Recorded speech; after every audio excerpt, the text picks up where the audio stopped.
You wake up already behind. Before your feet touch the floor, your mind is carrying unfinished work, unanswered messages, neglected responsibilities, and decisions you promised to make yesterday. You move from one task to another, but nothing feels complete. By the end of the day, you are exhausted without understanding what you truly accomplished. Disorder does not always look like a dirty room or a crowded desk. Sometimes it appears as a life in which everything feels equally urgent. Prayer competes with notifications. Work follows you into rest. Rest becomes distraction. Small duties remain unfinished while larger plans continue multiplying inside your mind. The ancient monks understood that a disordered exterior could slowly produce a divided interior. They did not organize their days because they worshipped efficiency. They created order because a scattered life made attention, obedience, prayer, and charity more difficult. Their schedule was not a machine designed to increase output. It was a structure that protected what mattered most. Before we continue, tell us in the comments which city and country you are listening from. It is powerful to see people from different places gathering around the same ancient Catholic wisdom. Your comment also reminds another person that the struggle for interior order is not theirs alone. In a monastery shaped by the rule of Saint Benedict, the day had a rhythm. There was a time for prayer, a time for sacred reading, a time for work, a time for meals, and a time for rest.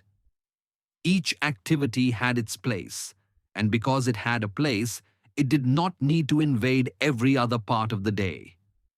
This is the monastic habit that can begin restoring order to your life. Give the present duty your full attention and allow everything else to wait for its proper time. That sounds simple, but the modern mind resists it. While working, you think about resting. While resting, you feel guilty about working. While praying, you remember messages.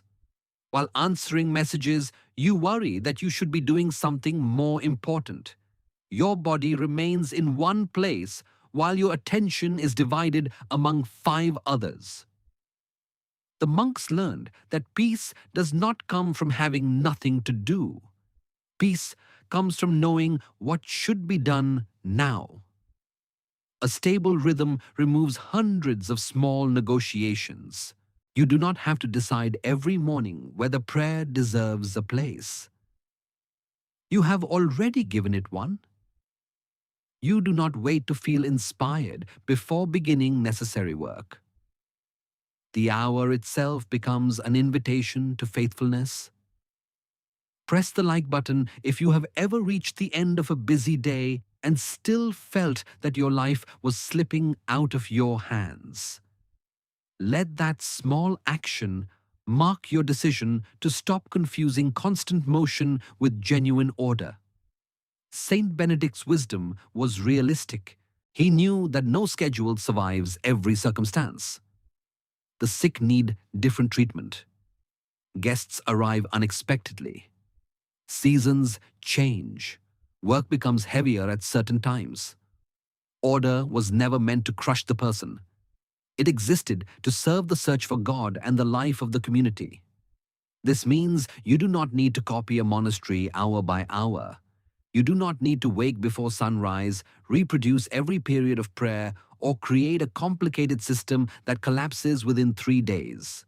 You need something smaller and more honest. A rule that protects your essential responsibilities from your changing moods.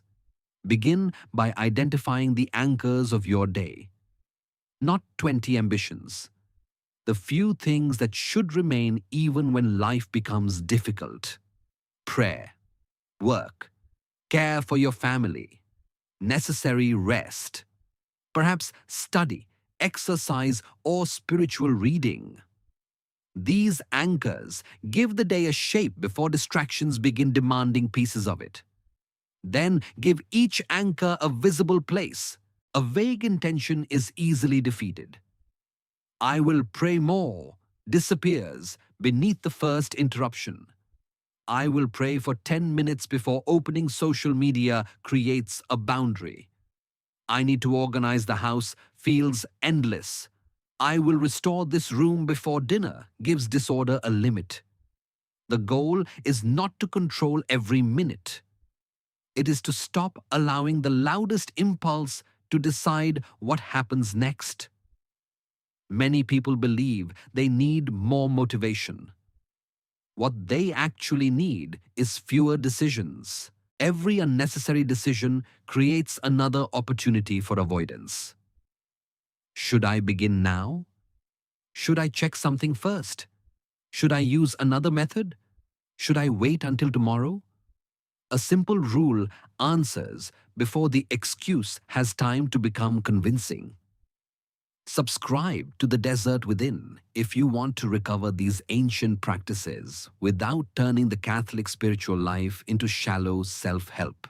Here, monastic discipline will always remain connected to prayer, grace, conversion, responsibility, and the search for Christ. But even a good schedule can become another source of pride, anxiety, and control. You can organize every hour and still remain inwardly disordered. The monks knew that the deepest form of order did not begin with a calendar. It began with learning how to stop one activity, release it, and obey the duty that came next. A monk could be working in the field, copying a manuscript, preparing food, or repairing a tool when the bell called the community to prayer. At that moment, he was expected to stop, not when the task felt complete, not after one final adjustment. He stopped because another duty had received its time. This trained something the modern person has almost forgotten: the ability to leave one responsibility without carrying it into the next. We finish working, but continue working in our minds. We sit with our family while thinking about unfinished tasks. We enter prayer while replaying conversations. We go to bed while mentally organizing tomorrow. The body changes rooms, but the mind never arrives. Monastic order teaches that every duty has a beginning, a faithful middle, and an ending. When the appointed time is over, you release the task. You may return to it later, but you do not allow it to occupy every room of the soul. This is not irresponsibility. It is trust. You accept that you are limited, that not everything can be completed today, and that the world continues even when your hands stop working. A disordered person tries to carry everything at once. An ordered person carries what belongs to the present hour. Ask yourself this: what activity follows you everywhere?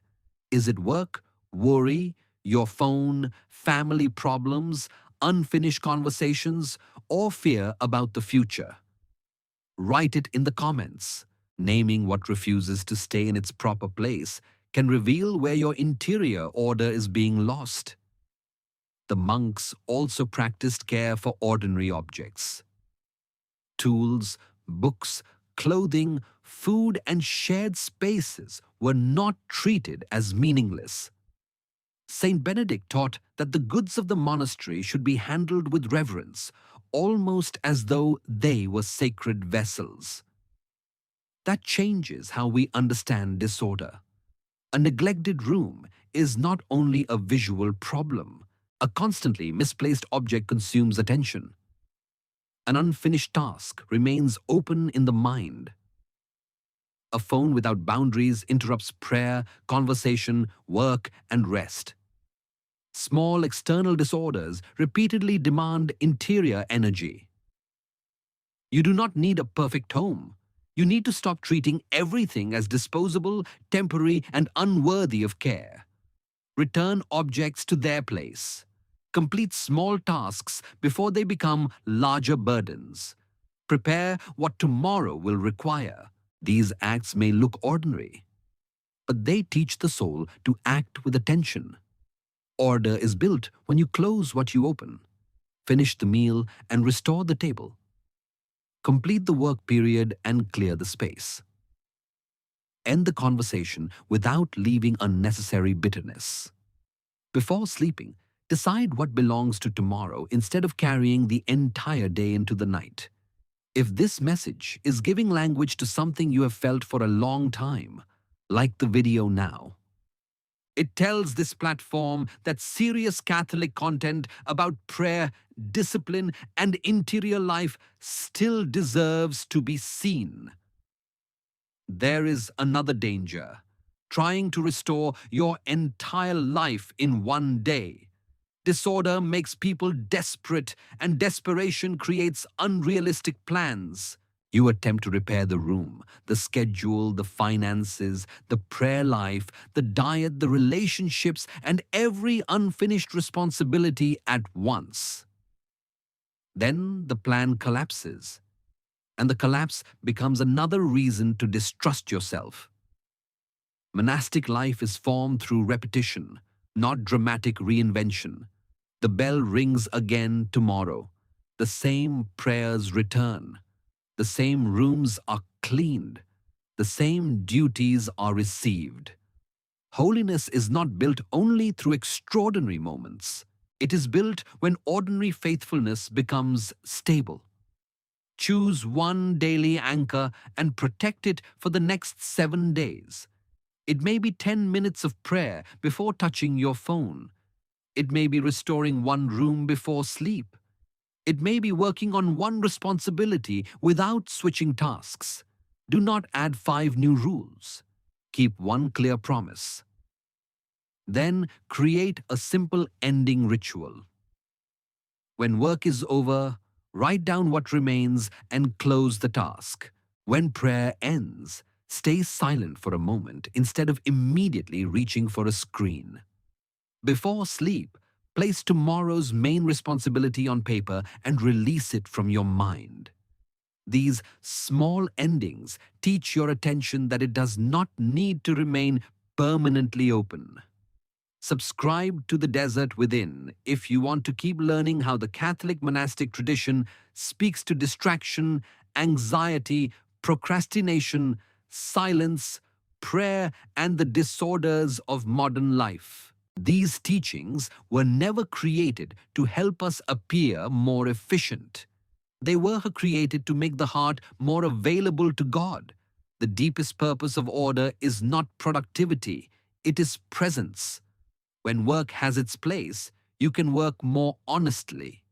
When rest has its place, you can rest without guilt. When silence has its place, the noise no longer controls every empty moment. When prayer has its place, God no longer receives only the exhausted fragments left at the end of the day. Your life may not become quiet overnight. Your responsibilities may remain heavy. Unexpected problems will still interrupt your plans. But order gives you somewhere to return. You return to the present duty. You return objects to their place. You return your attention when it wanders. You return to prayer when distraction wins. You return to the rhythm after a difficult day. That is the hidden strength of a rule. It prevents one bad moment from becoming an entire disordered life. Tonight, do not attempt to fix everything. Choose one space, one responsibility, and one moment of prayer. Give each one a place. Complete what belongs to this hour. Release what belongs to tomorrow. The monastery does not begin when your life becomes silent. It begins the moment you stop allowing everything to enter at once.